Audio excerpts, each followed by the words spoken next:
예수님을 따르던 제자들은 매 순간마다 예상하지 못했던 일들을 겪었습니다.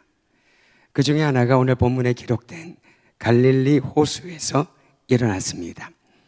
어떤 이들은 갈릴리 호수라고 부르기도 하고요. 또 공간복음에는 바다, 다른 이름으로 디베랴 바다 그렇게 부르기도 합니다. 그도 그럴 것이 갈릴리 호수는 남북으로 21km, 동서로는 12km, 면적은 160km 정도에 이르고 깊이는 46m가 되는 호수라고 하니 당시 사람들의 관점으로는 이건 바다다. 호수라고 보기에는 참 큰 그러한 담수호였던 것이지요. 예수님이 사역했던 가버나움, 그리고 가버나움을 중심으로 갈릴리 지역에서 천국복음을 전하고 하나님 나라의 역사를 시작하셨을 때에 갈릴리 호수는 매우 중요한 가르침과 기적의 배경이 되었습니다. 본문에 기록된 사건이 일어나기 전에 제자들은 예수님의 가르침을 들었습니다. 그리고 기적을 목격했습니다. 산상수훈으로 우리가 알고 있는 산 위에 모여든 제자들에게 예수님께서는 천국 백성의 윤리에 대하여 가르치셨습니다. 천국 복음을 받았다면 어떻게 살아야 할 것인가? 굉장히 중요한 것이죠. 우리가 하나님 나라의 백성, 천국 소망을 가지고 이 땅에 살아간다면은 우리의 삶의 윤리적인, 그러니까 사람의 됨됨이, 그리스도인의 됨됨이를 배우려면 산상수훈, 마태복음에 기록된 내용들을 심도 있게 묵상하고 적용해야 합니다. 그리고 이어서 저주의 병으로 알려진 나병이라고 번역되어 있는데요. 한센병이죠. 저주의 병이었습니다. 지금은 완치가 됩니다마는 당시에는 그것은 불치병이었습니다. 하나님으로부터 저주받은 사람들에게 생기는 병이라고 확신했기 때문에 이것을 의사가 확진하는 게 아니라 제사장이 확진을 합니다. 한센병에서 고침을 받았는지 여부도 의사가 판명하는 게 아니라 제사장이 판명하고 있습니다. 그러니까 이것은 그저 육적인 아주 고약스러운 피부병이 아니라 영적인 질환으로 저주받은 병으로 여겼던 것이죠. 그러니까 접근 금지입니다. 아예 그들은 사람과 접촉하지 못하도록 마을 밖에 한 지역에 군을 지어 살아야만 했습니다. 만에 하나 사람들이 그들 앞에 지나가면 그들은 고개를 들면 안 됩니다. 고개를 숙이고 얼굴을 보여주면 안 되지요. 그리고 혹여나 그들이, 다른 사람들이 가까이 올까봐 크게 외쳐야만 했습니다. 부정하다. 부정하다. 나는 부정하다. 그 말을 하면서 그의 영혼과 육체와 심적인 절망감은 이루 말하기 어려웠을 겁니다. 사람들로부터 접촉이 금지되어 있었던 저주의 병. 그런데 예수님께서는 그러한 병자를, 한센병자를 고치셨습니다. 접촉하거나 가까이 가서도 안 되는 그 영적 질환을 앓고 있는 이들을 예수님께서 고치셨던 거지요. 이방인 백부장에 죽어가던 하인도 치유했습니다. 이방인이었습니다. 게다가 백부장의 하인이라고 했으니 신분적으로 매우 천한 사람이었죠. 그런데 예수님은 그를 고치기 위하여 직접 움직이셨고 이방인의 하인이 치유되는 기적도 사람들이 보았습니다.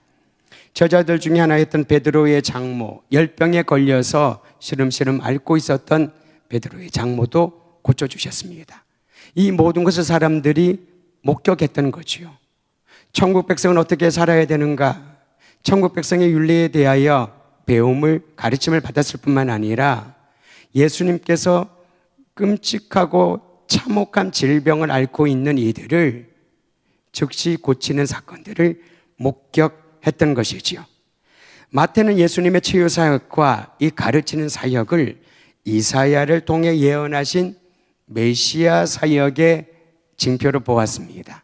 즉 메시아가 오시면 가난한 자에게 복음이 전파될 것이요, 메시아가 오시면 성령이 임한 자는 모든 질병들을 고쳐주실 것이요 자유케 하실 것이다. 예수님의 사역을 이사야 예언의 성취로 마태는 보고 복음서를 기록했던 것이죠. 여러분, 우리가 예수님의 말씀을 들을 때, 그리고 예수님이 행하신 놀라운 기적들을 읽을 때, 지금도 역사하시는 예수님의 놀라운 능력을 경험할 때, 우리는 그것을 통하여 예수께서 유일한 그리스도 구원자이심을 믿음으로 받아들이고 선포해야 되는 거지요. 마태가 이 부분을 강조하고 있습니다. 특히 예수님이 메시아 곧 구원자이심을 보여주는 사건이 이어지는데, 오늘 본문의 내용이 바로 그것을 기록하고 있습니다. 하루가 저물어갈 즈음에 예수께서 제자들에게 말씀하십니다. 갈릴리 바다에, 또는 호수인데요, 바다라고 표현하겠습니다. 갈릴리 바다에 배를 띄워라, 건너편으로 가자 라고 말씀하십니다. 하필 왜 그 시점에 밤중에 배를 띄워서 건너가라고 하셨을까? 그냥 작은 호수가 아니었거든요. 바다라고 사람들이 생각할 정도로 넓은 그러한 갈릴리를 왜 하필이면 밤중에, 어두운 밤중에 거기 등대가 있었겠습니까? 불이 있었겠습니까? 그저 경험에 의해서 그 갈릴리 바다를 건너야만 됐는데 왜 예수님께서 무모해 보이는 명령을 하셨을까? 의구심이 생깁니다. 그러나 제자들은 예수님이 명하셨기 때문에 따를 뿐이었습니다. 사실 예수님은 바다에 대해서는 잘 모릅니다. 예수님의 주특기는 목수였습니다. 30년 동안 아버지 요셉을 따라서 나무를 다루고 집을 짓는, 물건을 만드는 그러한 일에는 익숙하셨습니다. 하지만 바다의 생리에 대해서는, 물에 대해서는 경험도 없고 지식도 없는 분이었는데, 예수님의 제자들 중에는 그 바다에서 뼈를 묻고 살 정도로 익숙한 그러한 제자들이 4명이나 있었거든요. 그런데 어느 누구도 예수님 안 됩니다, 지금 위험합니다, 하룻밤 주무시고 가시든지 아니면 정작 가시려면 돌아가더라도 육로를 이용하시죠. 해변을 따라가면은 반대편에 갈 수 있지 않겠습니까? 그런데 어느 누구도 예수님의 명령을 거역하지 못했습니다. 여러 가지 이유로 추정할 수 있겠습니다만은 그들이 들었던 예수님의 가르침, 천국 복음이 서기관들이나 율법학자들의 가르침과는 다른 차원이었던 것이지요. 그저 들어야 되니까 율법을 듣고 가야 되니까 안식일마다 회당에 갔었지만은 그들의 마음에 감동을 주는 메시지를 느낄 수 없었습니다. 하지만 예수님이 전했던 그 메시지는 산 위에서 아무런 시스템도 아무런 조직도 되어 있지 않는 무질서해 보이는 산 위에 앉아있는 이들에게 예수님이 전하는 한마디 한마디는 그들의 심부를 움직였고 마음에 큰 감동을 주었던 것이지요. 그리고 기적을 행하시는 모습을 보면서 이분이 메시아가 아닐까, 그래서 주님의 말씀에 불복하지 않고 순종한 것으로 보입니다. 하루 종일 사역으로 피곤했던 예수님, 배에 타자마자 깊이 잠드셨습니다. 가장 부러운 거죠. 저도 가장 부러운 분이 누구냐면은 머리를 대면 나는 잠을 잡니다. 아무데나 머리만 대면은 저는 잠을 잡니다. 가장 부러운 분이에요. 저는 그런 경험이 한 번도 없었거든요. 준비를 해야 잠이 자고 잠자리에 들어도 금방 들어가지 못하고 얕은 잠이라고 하지요. 숙면을 그렇게 몇 번을 했는가 기억이 잘 안 날 정도입니다. 그런데 저보다 더 잠자리에서 깊은 잠을 자지 못하고 소위 불면이라고 하지요.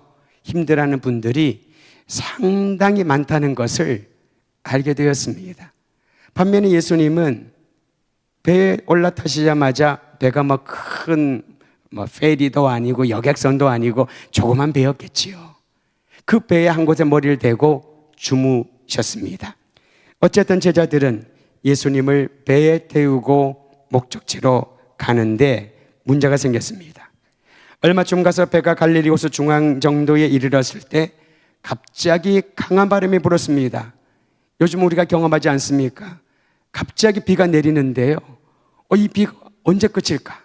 근데 그쳤다가 1시간 있다가 또 막 비가 내립니다.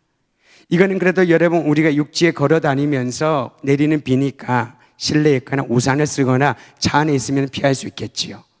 그런데 바다 위에 띄어져 있는 배 안에 있는 사람들에게는 갑자기 불어온 강한 바람은 엄청난 공포를 주기에 충분했던 것이지요. 게다가 풍랑이 배 안으로 들이치더니 배 안에 물이 차오르기 시작합니다. 최악의 상태지요. 배는요, 그 안에 물이 들어오는 순간 이제는 위급하다는 것을 눈으로 몸으로 느끼게 됩니다. 제자들은 당황하기 시작했습니다.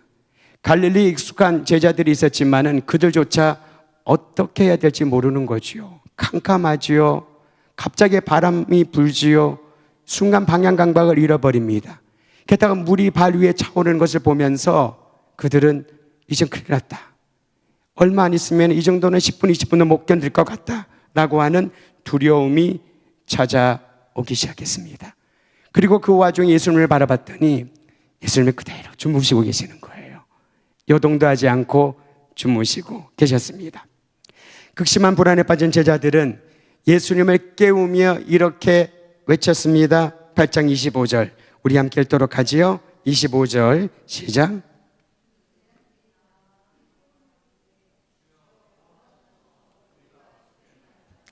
제가 안 읽었더니 여러분이 갑자기 소리가 작아지셨네요. 한 번 더 다시 읽지요. 그 제자들이 나와 깨우며 이르되 주여 구원하소서 우리가 죽겠나이다. 제자들의 외침에서 상태의 심각성을 느낄 수 있습니다. 근데 여러분, 제자들이 예수님을 깨우면서 이렇게 말하잖아요. 주여 구원하소서 우리가 죽겠나이다. 논리적으로는 예수님을 깨워도 바닥에 익숙하지 않은 예수님이 할 수 있는 게 뭐가 있을까요? 그러나 이들은 예수님 이 배를 좀 잘 조정해 보십시오. 물이 차오르는데 이 상황을 좀 지혜를 동원하셔서 극복할 수 있는 방책을 가르쳐 주십시오. 그런 의미가 아니었던 거지요. 그이는 무의식 가운데 그들은 이 죽게 된 상황 가운데 찾을 분은 오직 예수님밖에 보이지 않았던 겁니다. 베드로도 아니었습니다. 안드레도 아니었습니다. 야고보와 요한도 아니었습니다. 그들의 눈에는 지금 주무시고 계시지만은 예수님만 보였던 거죠. 그리고 주님을 깨우면서 이렇게 외칩니다. 주님, 우리를 구원하소서 우리가 죽게 되었나이다. 인생 여정을 살아가면서 이와 같은 갑작스러운 풍랑을 겪을 때가 있습니다. 여러 가지 종류의 공격들 또는 환경적인 변화들이 있습니다. 예기치 않은 순간에 일어나고 대처하지 못할 때에 일어나는 풍랑과 같은 어려움은 혼란에 빠지게 만듭니다. 어떻게 해야 될지 알지 못할 때, 방법을 알지 못할 때 사람들은 난감해하고요. 야, 이제는 내가 여기서 끝인가 보다. 죽을 지경에 이르렀구나 라고 하는 생각을 하게 됩니다. 오래전이었지만은 20대 중반에 잠시 스테디움에서 대형 집회를 준비하기 위해서 제가 2주에 한 번씩 춘천을 간 적이 있습니다. 춘천에 가면 한림대라고 있는데 그 야외에서 2주마다 저녁에 집회를 하고 올 수 있도록 서울까지 올 수 있도록 갔고요. 또 한 주는 인천에 가서 또 수원에 가서 그렇게 교대로 격주로 해서 대학생들을 동원하고 또 준비하는 그런 모임을 갔었습니다. 여러분, 춘천을 가는 그 길은 참 아름답습니다. 그런데 저녁 집회였기 때문에, 모임이었기 때문에 저녁에 갔다가 저는 그때는 운전할 줄 몰랐었고요. 운전하는 형제, 저랑 또 다른 팀 2명, 4명이서 차를 타고 승합차를 타고 오는데 사고가 날 뻔했습니다. 바로 차를 타고 가는데 앞에 가던 1톤 트럭이 갑자기 휘청휘청거리며 쓰러지더니 먼지를 일으키면서 옆에 다리 난간을 딱 부딪히는 거예요. 우리랑 거의 한 20m, 30m. 그런데 그 속도가 있었기 때문에 이 상태에서는 198%, 99% 정도는 너무 순간이가 가까우니까 그 넘어진 차를 우리 차도 박을 수밖에 없었겠죠. 그런데 운전하는 형제가 굉장히 담대했던 것 같습니다. 그 순간에 브레이크를 밟지 않고 오히려 속도를 조금 줄이면서 사고 난 차량 옆을 쓱 지나간 거예요. 만약에 브레이크를 밟았다면 부딪혔거나 우리도 뒤집혔을 텐데 바로 다리였습니다. 거기서 뒤집히면은 다리로 떨어지는 거죠. 우리 앞차는 다행히도 다리 입구에 앞에 부딪혀서 걸려 있었던 거죠. 정신이 찰 수 없었습니다. 그 순간에 0.01초, 시간으로 헤아릴 수 없는, 그때 나중에 들은 얘기지만 저뿐만 아니라 우리 모두가 이제 주님 뵙는구나. 너무나도 두렵고 그 짧은 순간이 마치 무슨 파노라마를 보는 것처럼, 그리고 우리가 그런 상태에서 멍하고 있을 수가 없었지요. 앞에 사고 난 차가 걱정이 된 거예요. 넷이 달려갔습니다. 차는 반쯤 걸려 있는데 일단 사람을 꺼내야 될 것 같아서 꺼냈더니 다행히도 그분이 크게 다치지 않으셨어요. 졸음운전하셨던 거예요. 졸음운전을 하면서 그 길이 직선로 가보시면 아실 거예요. 꾸불꾸불하거든요. 꾸불하면서 실수를 하셔가지고 사고가 났는데, 하나님께 감사한 것은 우리도 안전하였지만은 그분이 크게 다치지 않고 연락해서 경찰도 오고 119도 와서 다 후송하는 것까지 보고 서울로 돌아왔습니다. 그때까지만 해도 정신이 없었습니다만 집에 돌아와서 생각해 보니 집에 와 있다는 것도 감사하고, 그 순간에 그렇게 기지를 발휘했던 그 형제도 참 고맙고, 또 앞서 사고당한 그분도 큰 상처 없이 병원으로 잘 이송된 거 본 것도 감사하고, 20대 중반의 경험이었습니다마는 그 짧은 순간에 우리의 인생이 이 땅과 주님의 나라에 가는 것과의 차이를 만들 수도 있겠구나. 예기치 않은 일이었습니다. 준비가 되지 않은 상황이었습니다. 시간이 지날수록 그 마음에 두려움이 찾아와서 그때부터 집중적으로 기도하기 시작을 했죠. 그때는 트라우마라고 하는 말을 별로 사용하지 않을 때라서 요즘처럼 마음에 찾아오는 두려움, 차를 타기만 하면, 특히 승합차를 타면은 마음의 두려움이 찾아오기 시작을 합니다. 그때마다 출발할 때 기도를 하죠. 마치고 돌아오면 하나님께 기도하는 습관이 그때부터 생겨난 겁니다. 아마 저와 함께 장례 예배를 가거나 어디 신방을 갈 때, 조금 장거리를 갈 때 성도들은 다 아셨을 거예요. 출발할 때 누구한테 기도해 달라고, 또는 제가 기도하거나 우리 목사님은 기도를 부탁을 하기도 하죠. 하나님의 손에 의탁하는 겁니다. 한순간순간도 예기치 못한 그런 환난이 찾아오면 그 환난을 지나고 난 다음에도 우리의 의식 가운데는 두려움의 찌꺼기들이 남아서 일상적인 생활을 하지 못하게 된다는 거지요. 업으로 잔뼈가 굳은 사람들이었습니다. 그러나 그들이 예수님을 깨우면서 주님, 우리가 죽게 되었습니다. 우리를 구원하여 주소서 라고 이렇게 부르짖을 때는 참으로 절박한 상황인 것을 알 수가 있는 것이지요. 인생 여정에서 여러분 갑자기 불어닥치는 풍랑을 맞이할 때, 어떻게 해야 될지 몰라 난감하고 두려운 가운데 있을 때에 예수님을 구주로 영접한 이들에게는 제자들이 주님을 찾았던 것처럼, 주님, 내가 죽을 지경에 나왔나이다. 내가 죽을 지경에 처했나이다. 나를 구원하소서. 우리를 구원하소서. 우리를 불쌍히 여기소서 라고 기도하고 주님의 도움을 청할 수 있다면은 바로 우리는 거기에서 시련과 환난을 통한 믿음의 성장을 주시는 하나님을 경험하게 될 줄 믿으시기를 바랍니다. 제자들이 이렇게 부르짖자 예수님은 깨어나셔서 확고하게 이렇게 말씀하셨습니다. 26절 같이 읽습니다. 시작. 예수께서 이르시되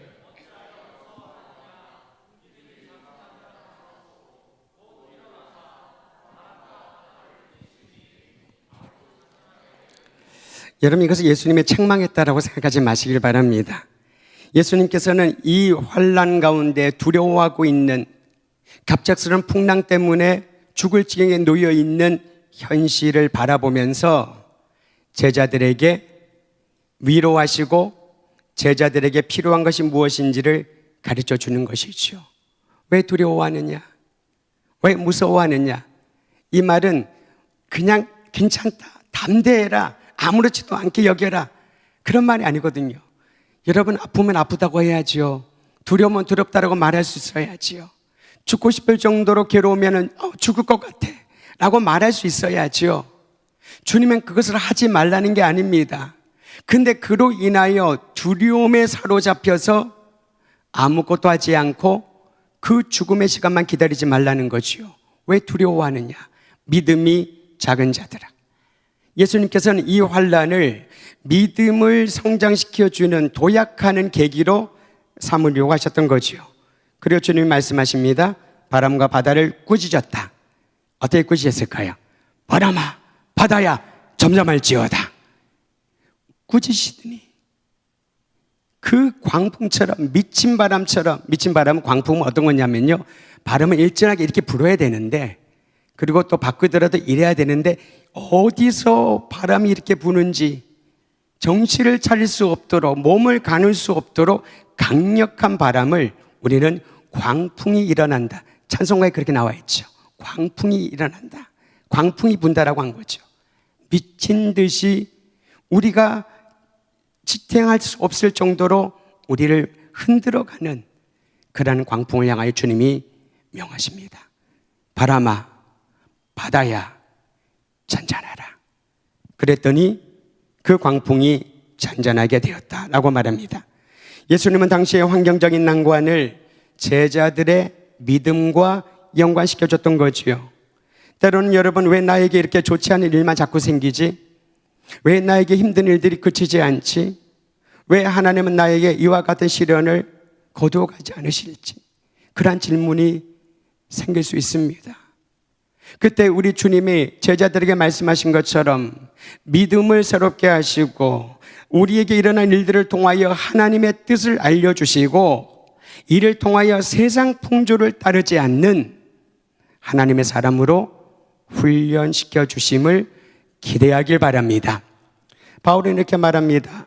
형제들아, 너희 몸을 하나님 기뻐하시는 거룩한 산 제물로 드러라. 이 세대를 본받지 말아라. 마음을 새롭게 하여 변화를 하여라.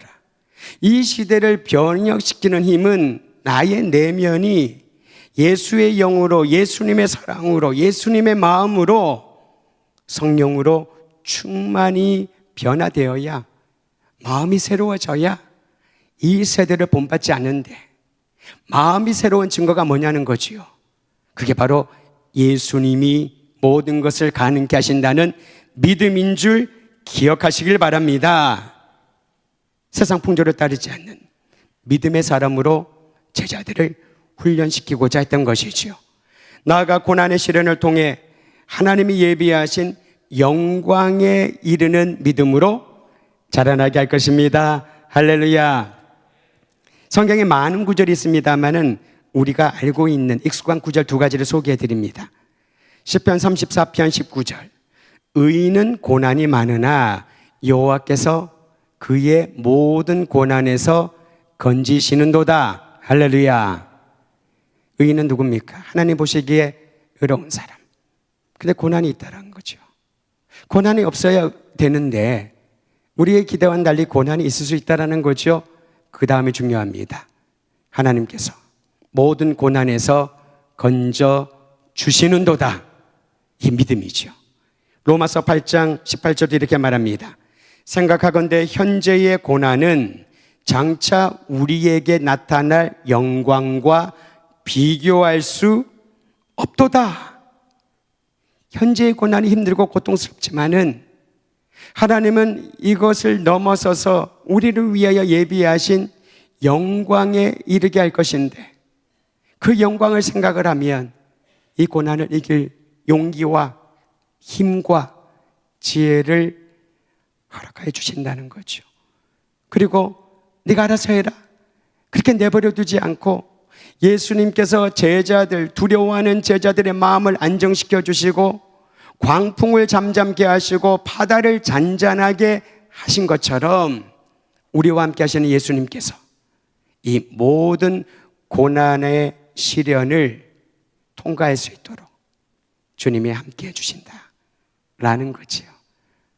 혼자 겪으면 아플 수 있고 외롭고 두려울 수 있으나 우리 예수님이 함께 하신다면은 그 고난 역시 능히 이길 줄을 믿고 여러분 인생 여정에 어떤 광풍을 만나고 어떤 풍랑을 만나고 어떻게 해야 될지 모를 때에 우리 예수님께 제자들처럼 나아가 간절히 외치시길 바랍니다. 주님 살려주십시오. 우리가 빠져 죽게 되었나이다. 주님 나를 살려주십시오. 내가 여기서 헤어나지 못하게 되었나이다. 그 간절한 부르짖음을 우리 주님께서 듣고 계심을 믿으시기를 바랍니다.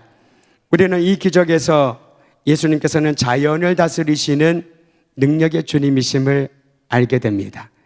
사람이 아무리 뛰어나고 사람이 아무리 많은 지식과 과학 문명을 발달시킨다 하더라도 자연의 힘 앞에서는 무기력해집니다. 아무것도 아닌 것처럼 우리가 느껴지잖아요. 그런데 그 자연 역시 그 질서를 예수님께서 통제하시고 다스리심을 오늘 기적을 통하여 발견하게 되는 것이죠. 사랑하는 성도 여러분, 제자들의 두려움을 제거하고 믿음을 심어주시는 예수님, 우리의 인생 여정 가운데 경험하는 숱한 고난을 통하여서도 예수님께서는 두려움을 제거하여 주시고 믿음을 더하여 주실 줄을 기대하시길 바랍니다. 곤란한 상황에 처할 때마다 예수님의 이름을 부르십시다. 육체적으로 경제적으로 어려울 때마다 주님의 도우심을 구하십시다. 관계로 인하여 마음이 깨어지고 너무나도 삶이 고단하고 지쳐 있을 때 예수님을 향하여 이렇게 외치십시다. 주님, 나를 살려주십시오. 내가 죽을 지경에 이르렀나이다. 내가 이 상태로 한 걸음도 나가지 못하겠나이다. 나를 도와주소서. 예수님께서는 늘 우리와 함께 하시며 우리의 울부짖음을 듣고 응답해 주실 것입니다. 우리의 삶을 옥죄는 두려움과 불안을 예수 그리스도의 이름으로 몰아내고 참된 안정과 평강을 주시는 그리스도 예수 안에서 승리하는 하루하루가 되시기를 주의 이름으로 축원드립니다.